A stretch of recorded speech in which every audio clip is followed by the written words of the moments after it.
आज तो आपका एक पसंदीदा विषय है आज। क्या बेचारे पसंदीदा क्या बोले उसको।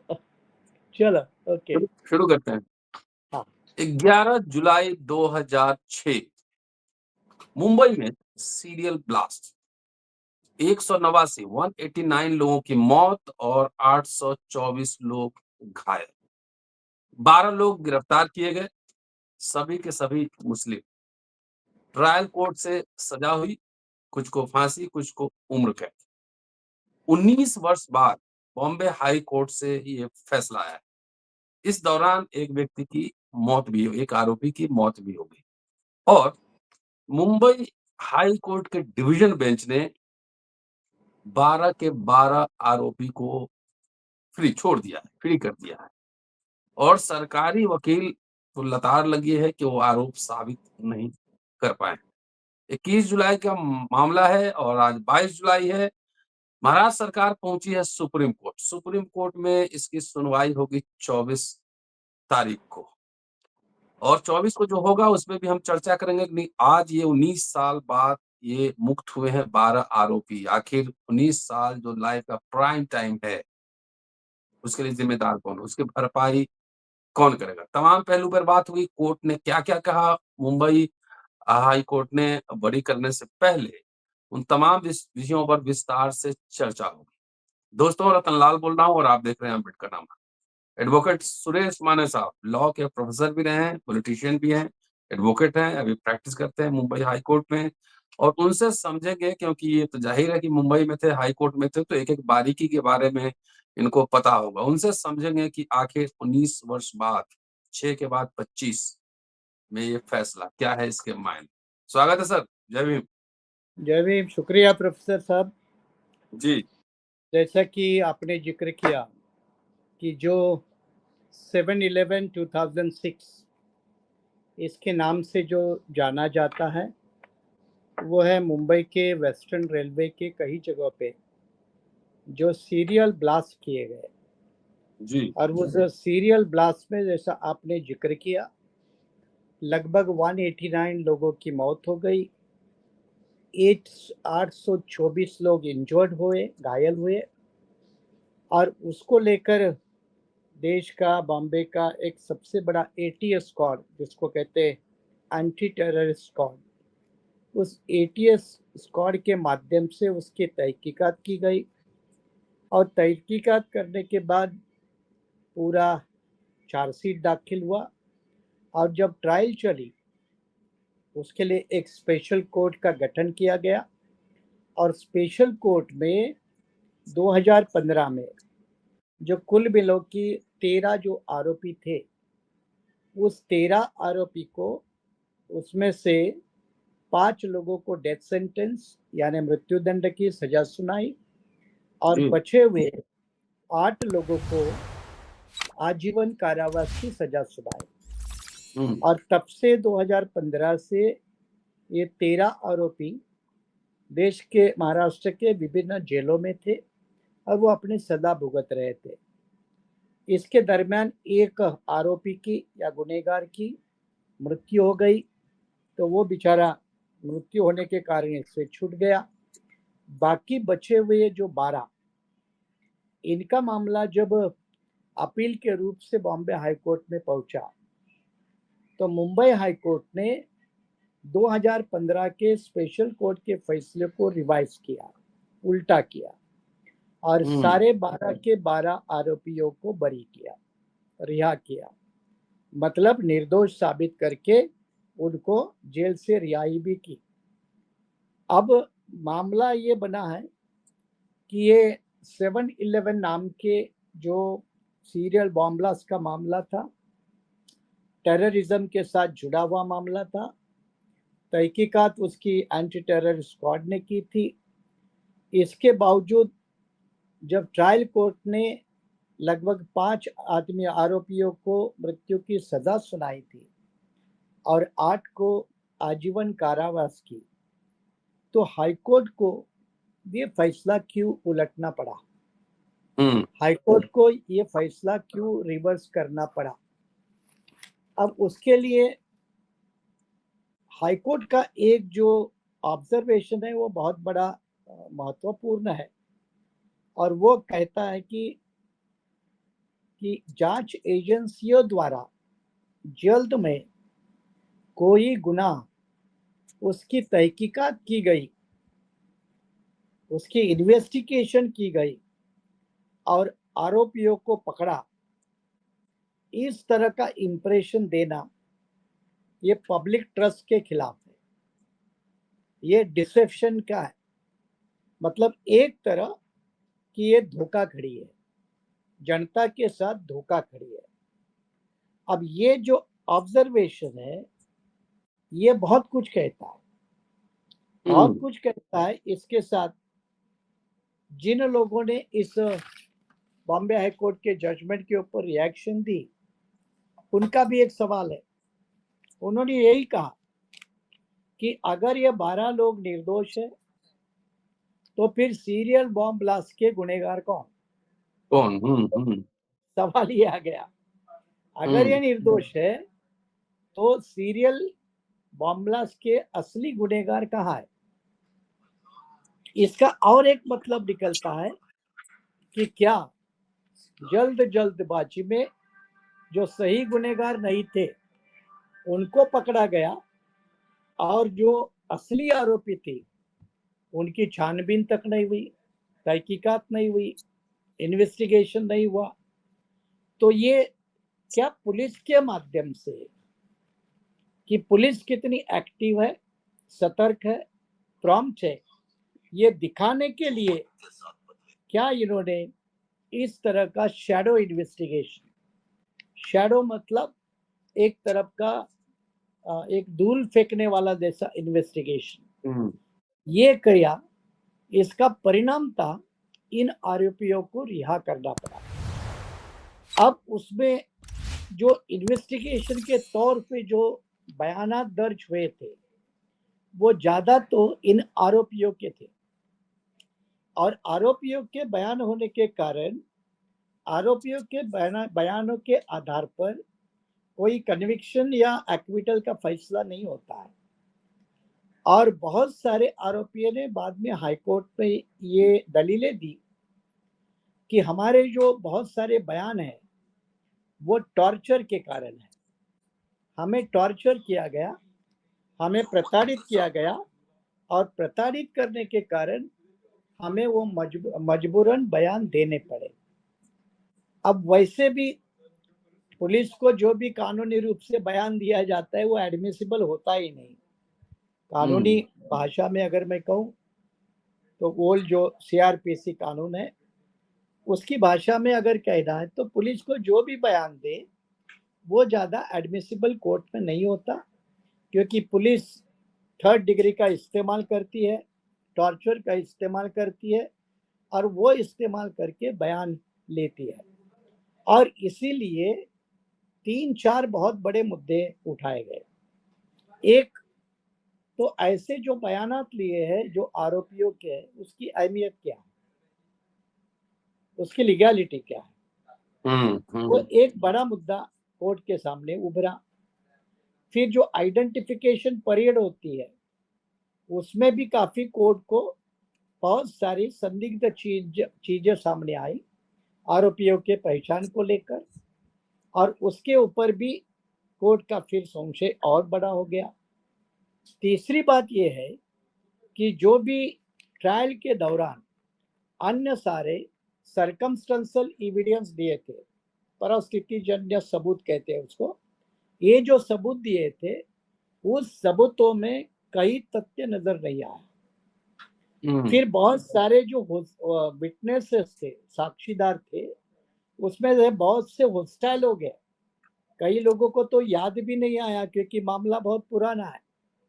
और इसीलिए सवाल ये है अब कि बॉम्बे हाई कोर्ट सही है या स्पेशल कोर्ट सही है, 2015 का फैसला सही है या 2025 का फैसला सही है, ये बड़ा सवाल आया है।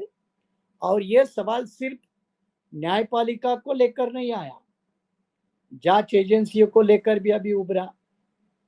जांच एजेंसी को लेकर यह सवाल आया कि क्या जांच एजेंसी द्वारा दिए हुए सबूत ट्रायल कोर्ट, स्पेशल कोर्ट के सामने वो पुख्ता थे, पर्याप्त थे, जिसके कारण कुछ आरोपियों को फांसी और कुछ आरोपियों को आजीवन कारावास दिया जाए, दे दिया। जी लेकिन वही फिर हाईकोर्ट को, जो हाईकोर्ट ज्यादा डिटेल में जाता है, हाईकोर्ट में और लीगैलिटी के इशू के ऊपर बहस होती है, तो कोर्ट ने इसको इन डेप्थ में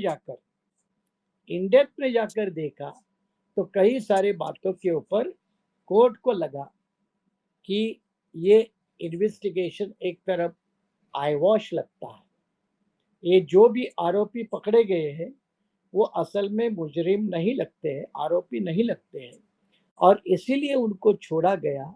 लेकिन फिर मैंने कहा कि फिर वो सवाल ये है कि 2015 से लेकर इन्होंने, तो एक्चुअली 2006 से लेकर 2025 तक इनके जिंदगी के इतने साल जेल में सड़ गए, उसकी अहमियत क्या, उसको कौन कॉम्पनसेट करेगा? मामला नंबर एक। मामला नंबर दो, स्पेशल कोर्ट ने किस आधार पर यह फैसला सुनाया, और वो सुनाते हुए कुछ आरोपियों को डेथ सेंटेंस और कुछ आरोपियों को लाइफ इम्प्रिजनमेंट दे दी। और फिर हाईकोर्ट का ये जो फैसला है, इसका मतलब एक तो सेशंस कोर्ट या स्पेशल कोर्ट जिसके सामने ये ट्रायल चली, वो गलत हो गया। अब और एक इसके साथ रिपरकेशन जुड़ आता है कि इन्वेस्टिगेटिंग एजेंसी सरकार के दायरे में रहती है। सवाल ये है कि सरकार क्या कर रही थी अपनी एजेंसियों को लेकर, और जी इसीलिए आपने जो कहा कि अब महाराष्ट्र सरकार के पास इसके बारे में कहने के लिए कोई नहीं है, महाराष्ट्र सरकार कोई दलील नहीं दे सकती, और जी इसीलिए महाराष्ट्र सरकार के चीफ मिनिस्टर को, देवेंद्र फडणवीस, इनको तुरंत सिर्फ एक बात से रिएक्ट होना पड़ा कि हम सुप्रीम कोर्ट जाएंगे। और वो तुरंत आज ही सुप्रीम कोर्ट में उन्होंने इस जजमेंट के खिलाफ एसएलपी फाइल की होगी, और जिसका जिक्र आपने किया, जो 24 तारीख को सुनवाई को आने आने वाली है। हो सकता है महाराष्ट्र सरकार उस जजमेंट के ऊपर क्रिमिनल एसएलपी के माध्यम से सुप्रीम कोर्ट में स्टे लेने की कोशिश करेगी, और स्टे लेने के बाद भी फिर ये जो आरोपी रिहा हो गए, जो कन्विक्टेड लोग थे, जिनको कई जेलों से रात में ही रिहा कर दिया, उन लोगों को 8 क्या लोग फिर रिहा हुए, रिहा हो गए, 8 लोग। तो यस 8 लोग रिहा हो गए, तो क्या फिर उनको दोबारा वापस मुड़कर जेल की तरफ आना होगा? क्या सुप्रीम कोर्ट रुख अपनाता है, इसके ऊपर इन आरोपियों के भविष्य का फैसला होगा। सर एक सवाल है कि बहुत सारे खास तौर से लोअर जुडिशरी में या फिर स्पेशल कोर्ट्स में एक तरह का मोरल कन्विक्शन होता है। कि लोग समझते हैं कि हाई कोर्ट जाएगा या अपील में ही जाएगा, तो जितना रिगरस ही हुआ होगा इस पे हाई कोर्ट में सुनवाई, और सरकारी वकील साबित नहीं कर पाए, जांच एजेंसी साबित नहीं कर पाई, तो क्या ये मोरल कन्विक्शन का मसला है कि कॉन्स्टिट्यूशन मतलब पूरा खारिज नहीं हो ये जाना पूरा मामला? ये नहीं, ये प्योरली लीगल कन्विक्शन का मामला है, क्योंकि अदालत में मोरालिटी बेस्ड जस्टिस नहीं होता है। अदालत लो, में, लो, लोअर लोअर जुडिशियरी पे कई तरह के प्रेशर्स भी होते हैं, है ना? स्पेशल कोर्ट्स पे हाँ, प्रेशर भी ये होते हैं। या जी, पब्लिक प्रेशर की जो बात आप कर रहे हैं, वो हो सकता है लोअर कोर्ट के ऊपर उसका प्रेशर होता होगा। लेकिन अगर मान लो प्रेशर भी होता होगा, तो सभी आरोप को वो सजा नहीं देते हैं।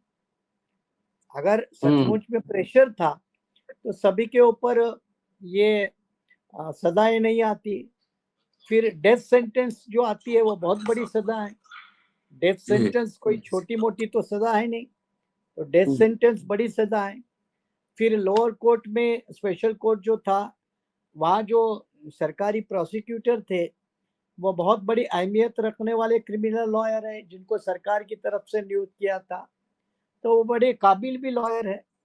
तो हो सकता है कि कुछ तथ्य जो स्पेशल कोर्ट के सामने आए नहीं होंगे, वो हाई कोर्ट के सामने आए होंगे। वो एक जी। एक रास्ता बनता है। दूसरी बात, कुछ दलीलें भी जो स्पेशल कोर्ट के सामने नहीं आई होंगी, वो हाई कोर्ट के सामने आई होंगी, क्योंकि बीच में बहुत सारा समय मिला है। और समय में हो सकता है दोनों तरफ के लॉयर अच्छी तैयारी करते हैं, तब तक कई हाई हुँ। कोर्ट, कई सुप्रीम कोर्ट के जजमेंट आते हैं, फिर उसका एक आधार बनता है। तो हो सकता है कि इन आरोपियों के जो वकील थे, तो उन वकीलों को कई दलीलें, ठोस सबूत रखने के लिए वो मौका मिला। ओडिशा हाई कोर्ट के रिटायर्ड चीफ जस्टिस मुरलीधर थे, इनकी हाँ, तरफ से जो आज। Yes correct, Muralidhar Delhi high court में भी रह चुके हैं और जी। बाद में नॉर्थ ईस्ट में भी भेजा था। तो मुरलीधर थे और योग चौधरी भी थे, 2-3 लोग थे, तो कई सारे हुँ। लॉयर थे। तो ये जो बात है, इसमें हमें अभी हार्डली वो 22-23 पेज का जजमेंट है, उसको डिटेल पढ़ना भी होगा, क्योंकि डिटेल पढ़े बगैर उसके इन डेप्थ में हम जाना ठीक नहीं है। लेकिन जी, जो जी, तथ्य जी। दिए हैं, जो पब्लिक डोमेन में आए, मीडिया पे आए, न्यूज़ प्रिंट मीडिया में आए, वो इससे लगता है कि जो मैंने आपके सामने जो लाइन दोहरा दी, कि क्या जल्दबाजी में जांच एजेंसियों द्वारा किसी आरोपियों को आरोपी बनाकर उनके ऊपर कार्रवाई की, क्या वो पब्लिक प्रेशर था जांच एजेंसी के ऊपर? ये हुँ, इस बात हुँ, को हुँ। भी देखने की जरूरत है, क्योंकि हर सरकार अपने इस मामले में, ऐसे मामले में जल्दबाजी दिखाकर हमारी सरकार कितनी चुस्त और दुरुस्त है, ये दिखाने की हुँ। कोशिश करती है। तो जल्दबाजी में ये काम किया भी हो सकता है, और यही हाई कोर्ट ने उसमें अंदाजा व्यक्त किया है। सर 2006 से लेकर 2015 स्पेशल कोर्ट, 15 से लेके 21, ज़ाहिर है कि स्पेशल कोर्ट में भी रिगरस एविडेंस आए होंगे, एक एग्ज़ामिनेशन हुआ होगा, बहस हुई होगी और 15 से लेकर अब तक हाई कोर्ट बॉम्बे 10 साल, उसमें भी रिगरस एविडेंस, क्रॉस एग्ज़ामिनेशन, बहस हुई होगी। तो आखिर अब सुप्रीम कोर्ट में जो मामला आया है, ये क्या उनको जो रिहाई हुई है, कंडीशनल रिहाई हुई है या साफ उनको रिहा कर दिया गया है? कि सबूतों के नहीं, अभाव में उसका रिहाई हुई है? अगर कंडीशनल रिलीज होता तो उनको जेल से रिहाई नहीं होती, अच्छा, उनको निर्दोष साबित किया है पूरा। अच्छा निर्दोष किया। अच्छा, दूसरे जो दो जज है जो बॉम्बे हाई कोर्ट के बेंच में थे, एक जस्टिस अनिल किल्लोर थे और जस्टिस श्याम चांडक थे बॉम्बे हाई कोर्ट के, जिन्होंने उसको जी, कंटिन्यूस सुना है ना। अब जो जी। छोड़ने के ऊपर छोटी मोटी कंडीशन तो है, जैसे 25,000 रुपए का एक बेल बॉन्ड देना है, वो छोटी मोटी हुँ, कंडीशन तो उनके ऊपर है, वो तो लगा के रखी है। लेकिन एक बड़ी बात है कि इनके इन आरोपियों के ऊपर मकोका था, हुँ, ऑर्गेनाइज क्राइम, इसके बारे में जो महाराष्ट्र का एक स्पेशल लॉ है, वो मकोका था। अब मकोका बहुत स्ट्रिंजेंट लॉ कहा जाता है, मतलब सख्त कानून कहा जाता है। अब ये इतना स्ट्रिंजेंट सख्त कानून होने के बावजूद हाईकोर्ट में जो दलीलें आई, मैंने कहा कि हाईकोर्ट बहुत डिटेल में चला गया, और हाईकोर्ट ने, क्योंकि ये मामला है 2015 का स्पेशल कोर्ट का, फिर 2006 का, इसके बीच में जो हाईकोर्ट में मैंने कहा कि नए सिरे से ये केस को प्रेजेंट करने का सभी वकीलों को मौका मिला, डेफिनेटली उसका आरोपियों को, वकीलों को ज्यादा फैला फायदा मिला होगा, ये बात बिल्कुल हुँ, स्पष्ट लगती है। लेकिन मैंने जो आपको दूसरी बात कही कि ये एटीएस एटीएस जिन्होंने, मुझे लगता है रघुवंशी नाम के एटीएस इंचार्ज थे तब महाराष्ट्र बॉम्बे के, और उन रघुवंशी, इन्होंने एटीएस के माध्यम से इनका पूरा इन्वेस्टिगेशन किया था। तो उनकी भी रिएक्शन आज बॉम्बे के अखबारों में आई है। उनका ये रिएक्शन इस तरह का है कि ऐसा फैसला लगभग आना ही नहीं चाहिए, कि हमने इतने सबूत जुटाए थे, इतना इन डेप्थ इन्वेस्टिगेशन किया था, तो आरोपी बरी हो ही नहीं सकते। और इसलिए उनकी भी रिएक्शन ये थी कि इस जजमेंट के खिलाफ सरकार को तुरंत सुप्रीम कोर्ट में जाना चाहिए और सुप्रीम कोर्ट में इसको चैलेंज करना चाहिए, जो अभी हाल ही में हुआ है। तो आखिर अब तो सुप्रीम कोर्ट में जो फैसले आए हैं उसी पे बहस हुई है, नया एविडेंस क्या आएगा? एक तो सुप्रीम कोर्ट में एविडेंस नहीं आएगा। नहीं, सुप्रीम हाँ, कोर्ट के वही सामने सुप्रीम कोर्ट के सामने लीगैलिटी, कानूनी बात जो बॉम्बे हाई कोर्ट के जजों ने जजमेंट में जो डिसाइड हो चुकी है, क्या वो सही है या गलत, इसी इसके पे ऊपर बहस होगी ना। सुप्रीम कोर्ट, हाँ, इसी के ऊपर सुप्रीम कोर्ट फैसला देगा। सुप्रीम कोर्ट अब एविडेंस में नहीं चला जाएगा, सुप्रीम हुँ, कोर्ट हुँ, एविडेंशियल वैल्यू में नहीं चला जाएगा। नहीं बीइंग यार, अ नहीं, टॉप मोस्ट कोर्ट, सुप्रीम उनका काम कोर्ट, भी नहीं है, उनका काम हाँ, भी नहीं है। काम नहीं है। तो वो लीगैलिटी जो कानूनी रूप से सही है या सही नहीं है, वो अपने बॉम्बे हाई कोर्ट के जजमेंट की कानूनी तौर पर जांच पड़ताल करेगा। सही है तो उसको अपील करेगा, सही हुँ, नहीं है तो रिवर्स करेगा, और फिर हुँ, जो स्पेशल कोर्ट का फैसला है उसको रिस्टोर हुँ, भी करेगा, रिस्टोर उसको हुँ। रिस्टोर भी कर सकता है। और कुछ जरूरत है तो माननीय सर्वोच्च न्यायालय उसके लिए डायरेक्शन भी दे सकता है।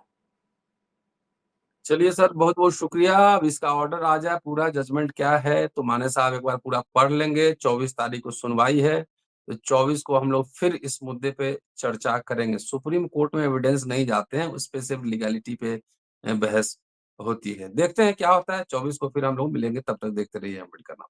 शुक्रिया सर, थैंक यू। चलो, थैंक यू, शुक्रिया प्रोफेसर।